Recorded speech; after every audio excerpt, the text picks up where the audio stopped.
দুর্নীতি দুঃশাসন মুক্ত সমৃদ্ধ উন্নত রাষ্ট্র বিনির্মাণের জন্য এদেশের মানুষ শত শত বছর ধরে আত্মত্যাগ করে যাচ্ছে। সুশাসন প্রতিষ্ঠার জন্য রক্তের নজরানা পেশ করে যাচ্ছে।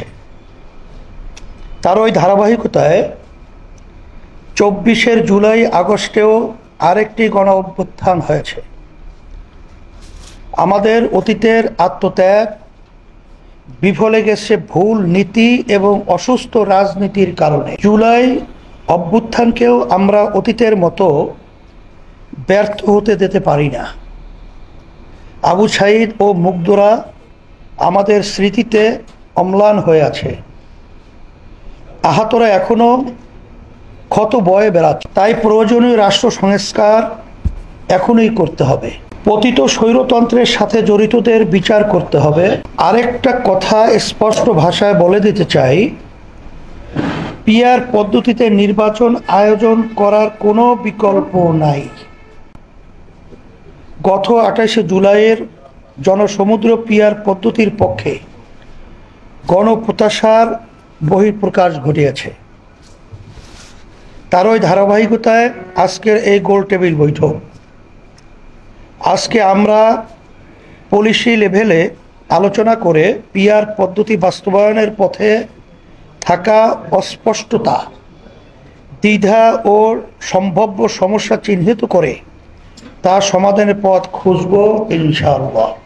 সম্মানিত সুধী, জুলাই গণ অভ্যুত্থানের পরে রাষ্ট্র সংস্কার নিয়ে যে আকাঙ্ক্ষা তৈরি হয়েছে তার নিশ্চিত ও টেকসই করার একমাত্র রক্ষা কবচ হল পিআর পদ্ধতির নির্বাচন।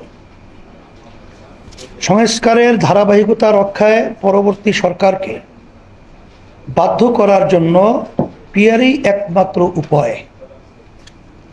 এর বাইরে নৈতিক বাধ্যবাধকতা ছাড়া আর কোনো উপায় নাই।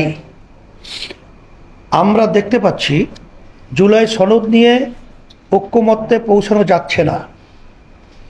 আবার জুলাই সনদের আইনি মর্যাদা নিয়েও মতানৈক্য রয়েছে।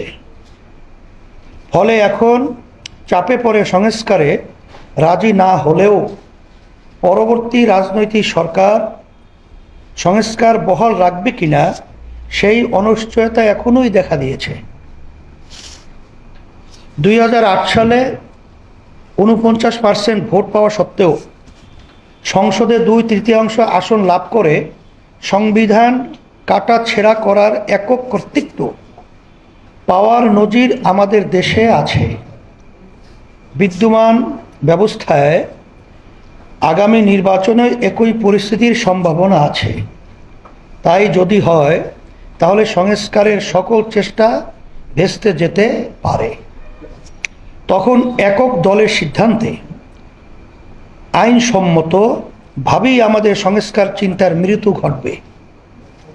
অধিকাংশ মানুষের মতামত উপেক্ষা করে সংস্কার চিন্তাকে হত্যার সুযোগ তৈরি করে দেওয়ার মতো আইনি বৈধতা এতে দিতে পারে বর্তমান নির্বাচন ব্যবস্থা।